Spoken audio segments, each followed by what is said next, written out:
Pelo sinal da Santa Cruz, livrai-nos Deus, nosso Senhor, dos nossos inimigos. Em nome do Pai, do Filho e do Espírito Santo. Amém. Meu Senhor e meu Deus, creio firmemente que estás aqui, que me vês, que me ouves. Adoro-te com profunda reverência. Peço-te perdão dos meus pecados e graça para fazer com fruto esse tempo de oração. Minha Mãe Imaculada, São José, meu Pai e Senhor, meu anjo da guarda, intercedei por mim.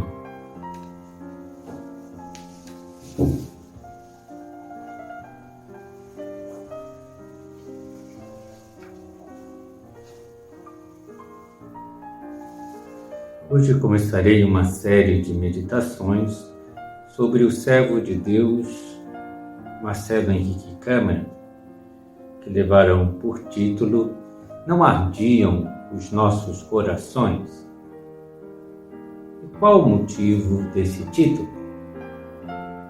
Não ardiam os nossos corações foi a exclamação que fizeram os discípulos de Emaús após terem caminhado ao lado de Jesus Cristo ressuscitado até a sua aldeia.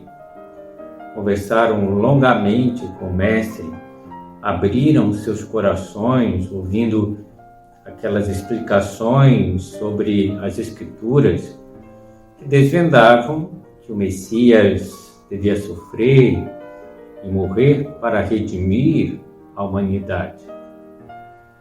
Enquanto ouviam a Cristo, seus corações se abriram novamente à esperança e acenderam-se na fé, passaram a arder no amor de Deus. Depois, exultavam de alegria, pois Jesus Cristo tinha ressuscitado, estava vivo, eles tinham estado com Deus vivo. Não ardiam os nossos corações? Também foi o sentimento experimentado por muitíssimas pessoas que conviveram com o servo de Deus Marcelo Câmara. E por que seus corações também ardiam?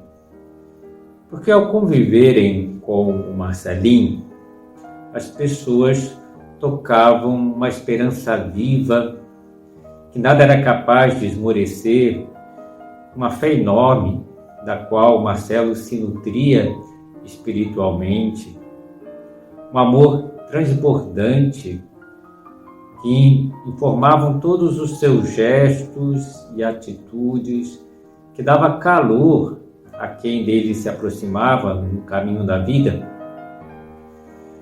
com o exemplo, com as palavras do Marcelinho. Os corações das pessoas também se reacendiam na fé, na esperança, no amor. E pretendo com essa série de meditações dar a conhecer a santidade de vida do Marcelinho, com a esperança de que, ao conhecer a sua vida, nós também possamos exclamar: não ardiam os nossos corações, ao ouvirmos os maravilhosos episódios da sua vida, ao ouvir suas ardentes palavras. As pessoas, ao conhecê-lo, pensavam e muitas vezes até se expressavam verbalmente: que rapaz bom! Para depois, com a convivência com ele, darem um passo a mais e exclamarem: que homem santo! Como muitos dos seus amigos e conhecidos testemunharam, o Marcelinho chegou a ter fama de santidade mesmo em vida. E para entender como isso se deu na vida do Marcelo Henrique Câmara, penso que devemos considerar uma ocasião marcante na sua existência, o momento da sua conversão. Marcelo e seu irmão Murilo foram a uma missa levados por seu pai Júlio na Igreja da Imaculada. Ao chegarem lá, seu pai foi à sacristia da igreja cumprimentar Monsenhor Bianchini, um sacerdote muito conhecido da sua família, e levou com ele os seus 2 filhos. O sacerdote perguntou quem eram os meninos e começou a conversar com os 2, dando atenção maior ao mais velho, que já estava cursando a faculdade de Direito. Ao perceber que o Marcelo prestava muita atenção, educadamente, à conversa, convidou-o para o curso de retiro do movimento de Emaús, do qual Monsenhor Bianchini era diretor espiritual, e esse curso de retiro ocorreria em breve, nos próximos dias, do dia 28 ao dia 31 de agosto de 1997. Marcelo inicialmente não ficou muito animado com a ideia, como ele mesmo comenta posteriormente. Sou obrigado a confessar que quando fui convidado a participar do curso de Emaús, de 28 a 31 de agosto de 1997, não cuidei de observar os prazos das entrevistas prévias que selecionam os candidatos. E não tinha mesmo muita determinação em juntar-me a um grupo de garotos em um fim de semana em um morro do sul da ilha de Santa Catarina. Mas, chamado de última hora para participar do retiro, fiquei constrangido em negar. Fui entrevistado por telefone, o que foge em muito do usual. Sinceramente, fui laçado para o tal Emaús. Mas já no retiro, precisamente na palestra dada por Monsenhor Bianchini sobre Jesus Cristo, Marcelo experimentou uma profunda conversão. A sua conversão se deu pelo encontro com a pessoa de Jesus Cristo, de forma semelhante a São Paulo no caminho de Damasco. Certa vez, Marcelo comentou em relação àqueles dias de retiro, de recolhimento, como se deu com Saulo, sem comparação, é claro, cair do cavalo. Em que sentido se dá essa semelhança entre a conversão sua e a de São Paulo? Penso que na forma como a conversão transformou a vida do Marcelo. Se aplicam a ele as mesmas palavras com que o Papa Emérito Bento XVI referia-se ao apóstolo Paulo. A verdade que havia experimentado no encontro com o ressuscitado bem merecia para ele a luta, a perseguição, o sofrimento, mas o que mais motivava no mais profundo do seu ser era o fato de ser amado por Jesus Cristo e o desejo de transmitir aos outros esse amor. Paulo era um homem capaz de amar, e todo o seu agir e sofrer só se explica a partir desse centro. E a vida do Marcelinho também só se explica a partir do conhecimento do amor de Deus manifestado por Jesus Cristo. É o que podemos observar na fala do Marcelinho ao descrever o seu encontro com Cristo. Aquele homem, que era então um estranho, revelava-se de par em par, de minuto a minuto, como o sentido da minha vida, fundamento da minha existência. Posso afirmar que sentei na sala de palestras como um jovem avesso às missas e levantei-me um adulto pela felicíssima maturidade que as palavras ouvidas, tão evidentemente verdadeiras, trouxeram ao meu ser, à minha pessoa. se expressava na mesma ocasião. Essa mudança de vida, de perspectivas, de valores, se deu ao escutar a fala de um senhor já com certa idade, mas que se mostrava um instrumento fidelíssimo daquele Jesus que me fazia apresentar. E Marcelo, ao ouvir a palestra, fica admirado pela apresentação que Monsenhor Bianchini faz de toda a delicadeza da alma de Cristo, das maneiras de Cristo, dos olhares de Cristo. E Jesus Cristo, a partir de então, passou a estar no centro da sua vida. São palavras do Marcelo. Tudo à luz de Cristo parecia tão diferente, mais belo, mais cordial, mais pleno de significado. Era tudo tão simples. Dali em diante, bastava seguir aquele que me foi anunciado. Nas quedas, ele me acolheria. Nos progressos, ele aumentaria em mim a graça da sua santa presença, tanto espiritual como eucarística. Marcelo via a Jesus Cristo como alguém que realmente estava vivo e era o seu amigo próximo. E mais do que isso, era o modelo em que se espelhava. E falava de Jesus Cristo com muita simplicidade, com imensa força. Marcelo, conversando certa vez com uns amigos no bar da faculdade, disse-lhes com voz firme: Jesus Cristo é a pessoa mais importante para mim.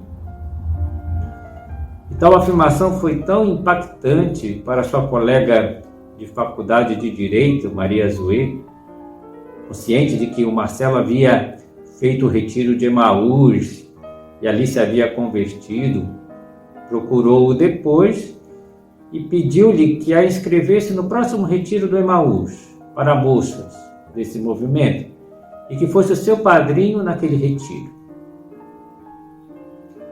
E a fé do Marcelo era tão profunda que o levava a querer seguir a Cristo, ser como Cristo.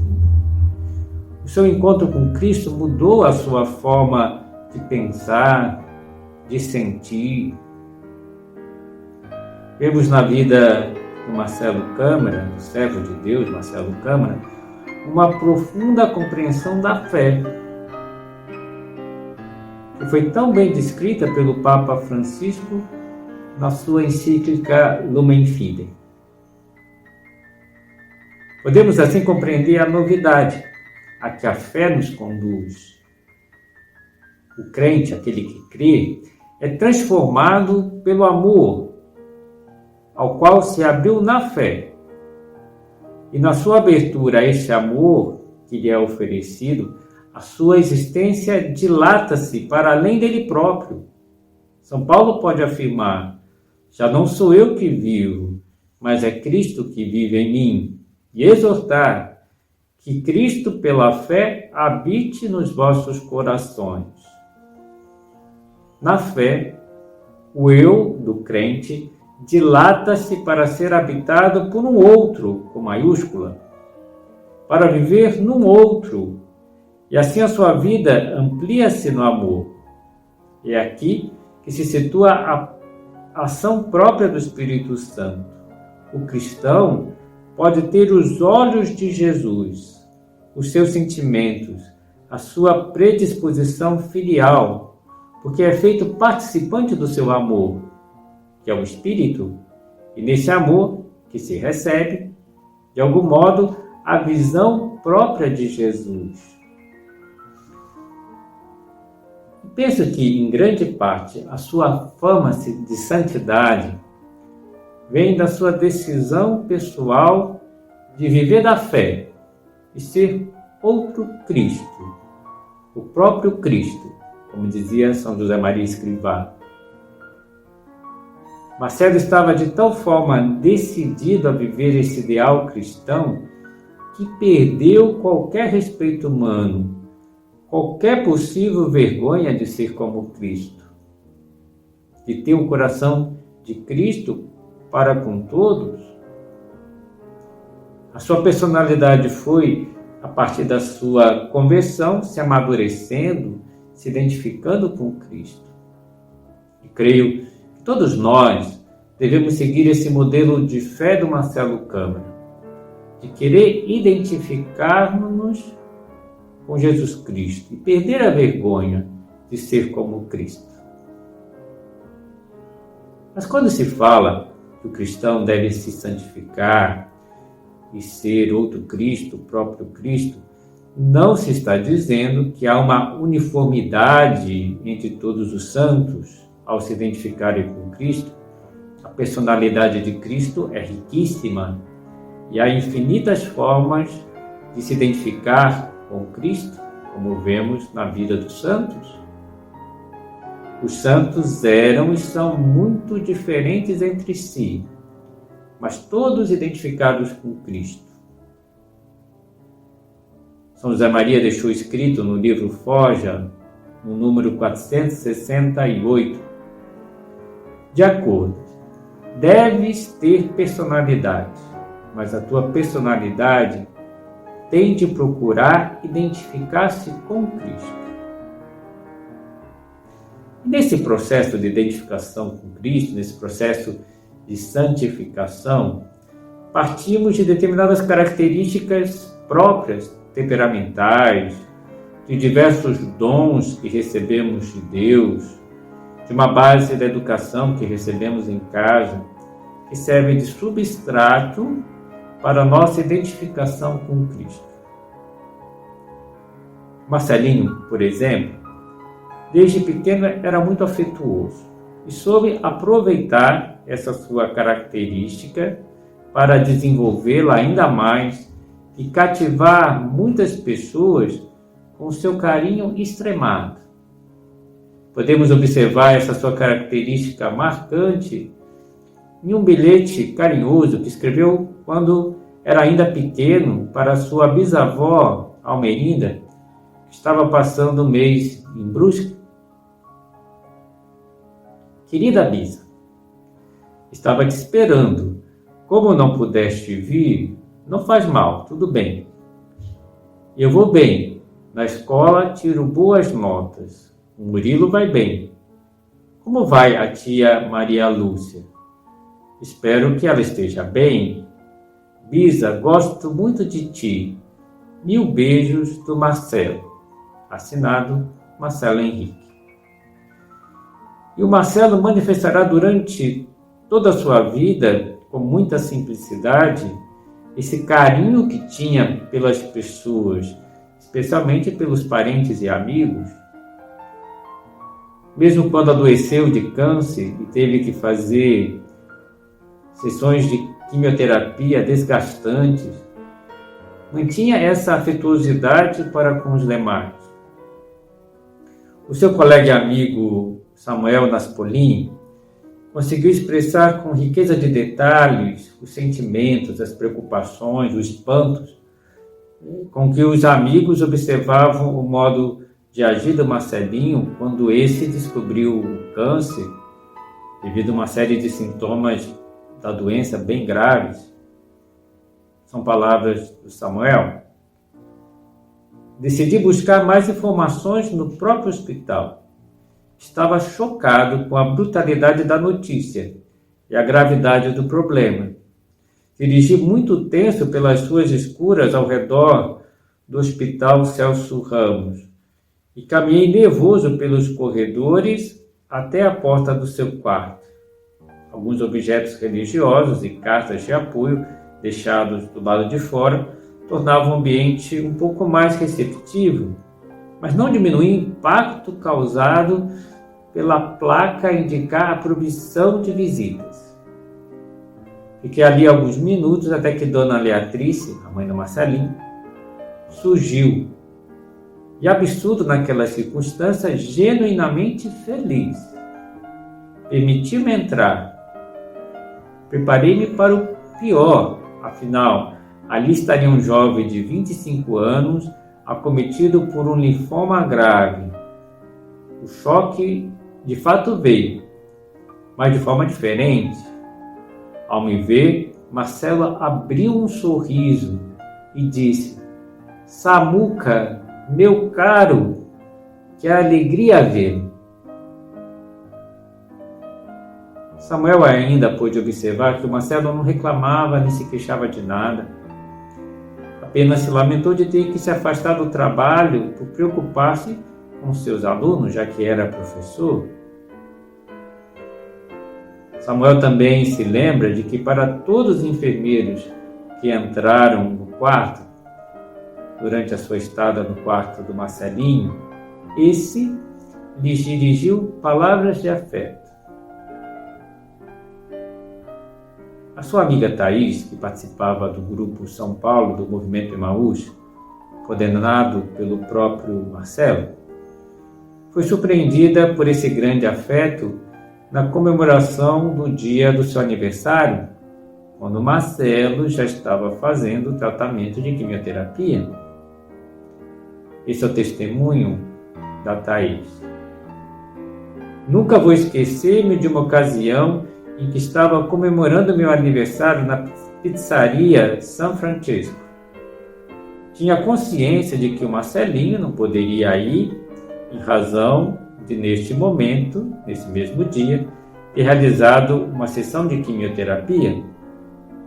E de repente vimos um táxi parando na entrada e o vi descendo de muletas. Foi emocionante demais. E claro que fui logo ao seu encontro perguntando se estava tudo bem, dizendo que ele não precisava ter se incomodado em ir para a pizzaria, que deveria estar descansando. Quando ele, de um modo muito peculiar e habitual, colocou seu dedo indicador na ponta do meu nariz e disse: eu não poderia deixar de participar da comemoração de aniversário da minha amiga querida. E essa forma afetuosa de agir do Marcelo para com todas as pessoas as cativava, a ponto de brotar uma verdadeira amizade com as pessoas com que ele se encontrava, mesmo que fosse brevemente. Murilo Câmara relata como seu irmão Marcelo cativou um guardador de carros a ponto do rapaz enfrentar os ladrões que tentaram roubar o veículo daquele que ele considerava um amigo. São palavras do Murilo. Ninguém passava despercebido para o Marcelo. Tratava todo mundo com distinção. O guardador de carros que ficava na frente da casa da nossa avó chegou a apanhar dos caras que foram tentar roubar o carro do Marcelo e ele não deixou. Marcelo sempre conversava com ele. Podia ser quem fosse, o Marcelo conversava, dava atenção, dava carinho, dava ânimo, esperança.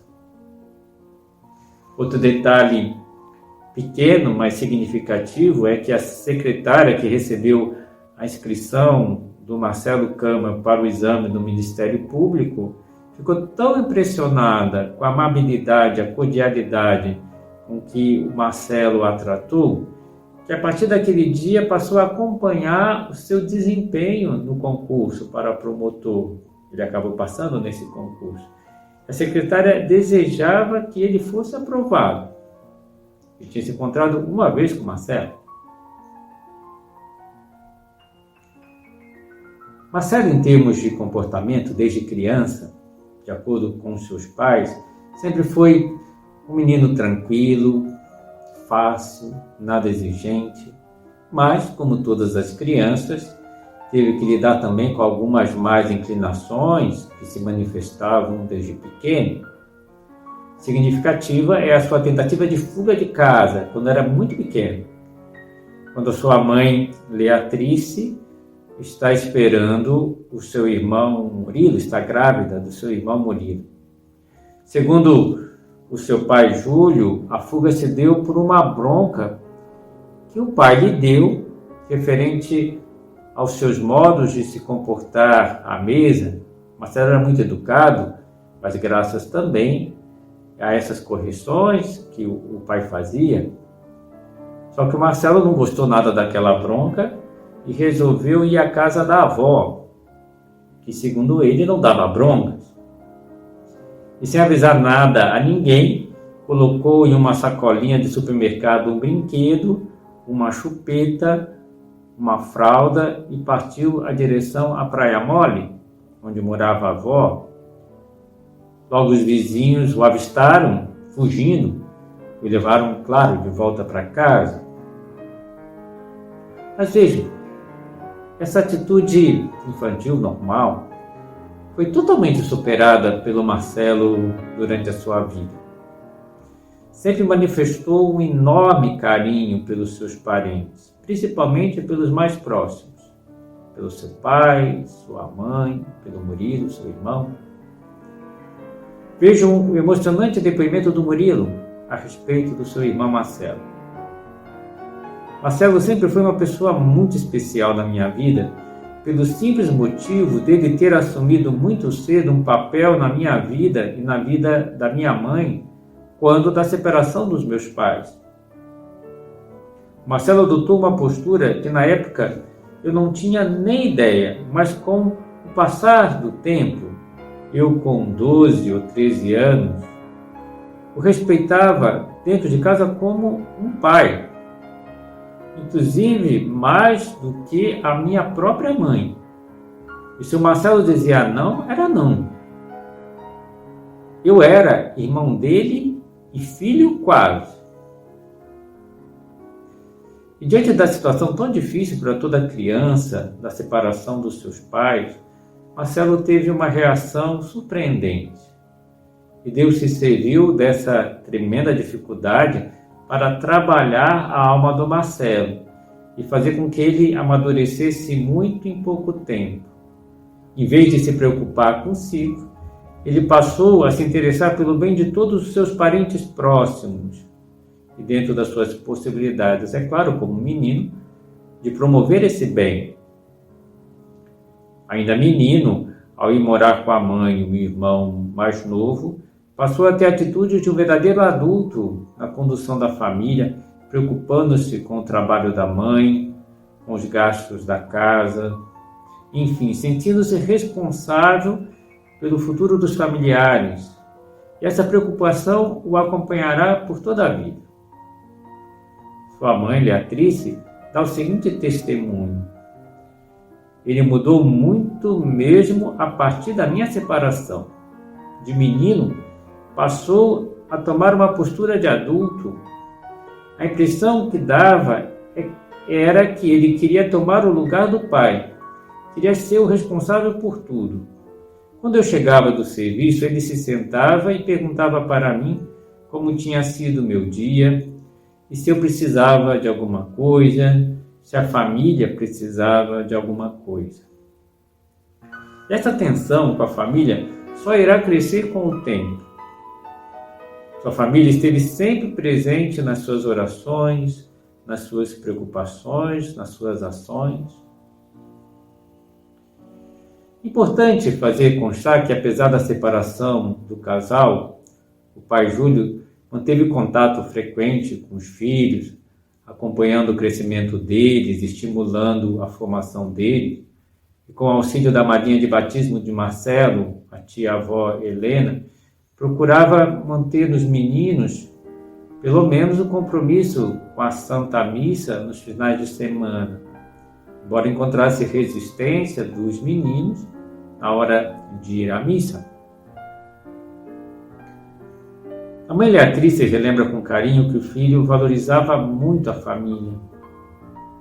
E como mais tarde ele gostava de fazer tertúlias, ou seja, de reunir a família para conversar no terraço ou na garagem. Manifestava também uma particular preocupação com a situação espiritual do seu pai, do seu irmão Murilo, desejando aproximá-los ainda mais de Deus. Impressiona como Deus foi trabalhando a alma do Marcelinho, identificando cada vez mais com Cristo, sendo dócil à ação do Espírito Santo na sua alma. Nas próximas meditações, iremos considerar como o Marcelo Câmara foi se identificando com Cristo através da aquisição das virtudes que nosso Senhor apresenta no Sermão das Bem-aventuranças. Então, farei a apresentação das bem-aventuranças na vida do servo de Deus, Marcelo Câmara, por dois motivos principais. O primeiro é de que essas virtudes são como um autorretrato de Cristo, a quem Marcelo queria imitar, ser como Cristo. E, de certa forma, essas virtudes apresentadas no Sermão da Montanha formam a carta magna da moral cristã, como a Igreja tem recordado com martelar insistência, principalmente nas últimas décadas. E o segundo motivo é de que o Marcelo Câmara se destacou precisamente em muitas dessas virtudes, como nós veremos: humildade, mansidão, misericórdia, pureza de coração, etc. Se santificando, seguindo precisamente o exemplo maravilhoso de nosso Senhor.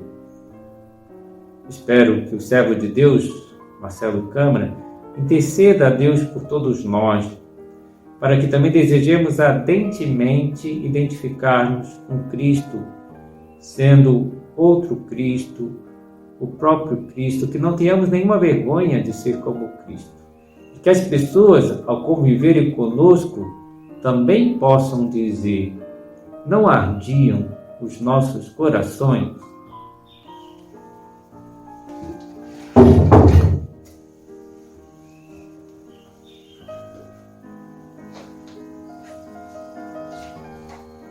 Dou-te graças, meu Deus, pelos bons propósitos, afetos e inspirações que me comunicaste nesta meditação. Peço-te ajuda para os pôr em prática. Minha alma imaculada, São José, meu Pai e Senhor, meu anjo da guarda, intercedei por mim.